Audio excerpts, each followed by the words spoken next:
Hello viewers, আসসালামু আলাইকুম। Welcome back to my channel. আজকে আমি আপনাদেরকে তৈরি করে দেখাবো খুবই সাধারণ কিছু মশলায় অসাধারণভাবে দেশি মুরগির লাল ঝোল রেসিপি। ফার্স্টে যে রাতা মুরগিগুলো দেখেছেন এগুলা কিন্তু অরিজিনাল দেশি মুরগি, আর এগুলা বাসায় পালা হয়েছে। এখান থেকে একটা রাতা মুরগি আমি আজকে রান্না করব। এটা হবে দেশি মুরগির লাল ঝোল রেসিপি।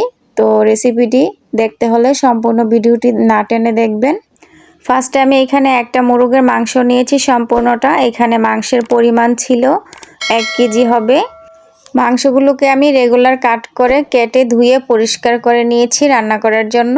আজকে রান্নার মধ্যে আমি কিছু মশলা পাটায় বেটে ব্যবহার করব, আর কিছু মশলা গুঁড়া ব্যবহার করব। পাটায় বেটে আমি যে মশলাগুলো ব্যবহার করব এগুলো আপনাদেরকে একটু দেখিয়ে দিচ্ছি। আর পাটায় বেটে মশলা ব্যবহার করলে এই রান্নার টেস্ট কিন্তু দ্বিগুণ বেড়ে যায়। এখানে আমি বড় সাইজের একটা টমেটো বেটে নিয়েছি পেস্ট করে, আর আদা রসুন বেটে নিয়েছি, আর এদিকে শুকনা মরিচ বেটে নিয়েছি, আর পেঁয়াজ বেটে নিয়েছি। পরিমাণটা এখন বলবো না, রান্না করার ক্ষেত্রে আপনাদেরকে পরিমাণটা বলে দিব কোনটা কতটুকু পরিমাণ লাগবে।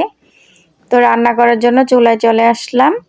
কড়াইয়ে গরম হয়ে আসলে পরিমাণ মতো সয়াবিন তেল দিয়ে দিলাম। তেলটা কিছুটা গরম হয়ে আসলে এর মধ্যে আমি কিছু গোটা মশলা দিব। গোটা মশলার মধ্যে তেজপাতা ফালি আছে 2টা, আর আছে 7-8টা এলাচ, আর 3-4টা দারচিনি। এগুলা একটু ভেজে নিব ভালো একটা স্মেল আসার আগ পর্যন্ত।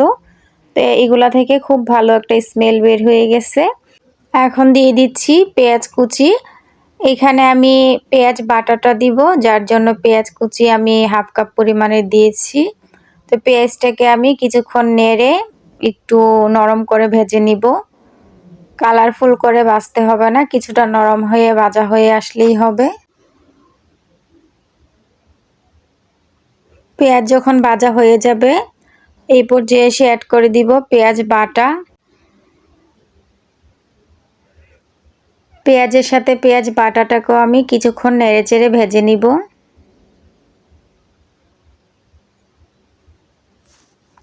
এখন দিয়ে দিচ্ছি আদা বাটা 2 টেবিল চামচ, দিয়ে দিচ্ছি রসুন বাটা 1.5 টেবিল চামচ।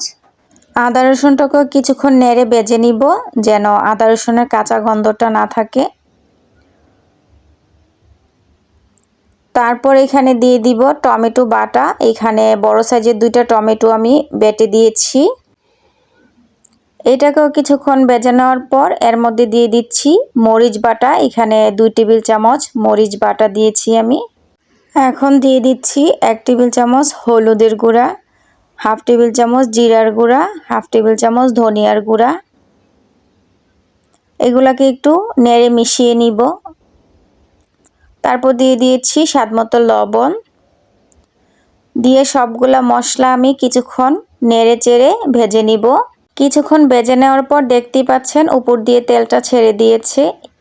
এখন আমি দিয়ে দিব মুরগির মাংসগুলা।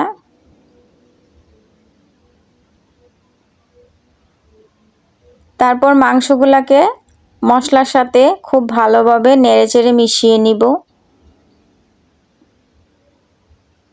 আপনারা কিন্তু এই রান্নায় চেষ্টা করবেন অবশ্যই পাটায় বাটায় মশলাগুলো দেওয়ার জন্য, আমি যেভাবে দিয়েছি।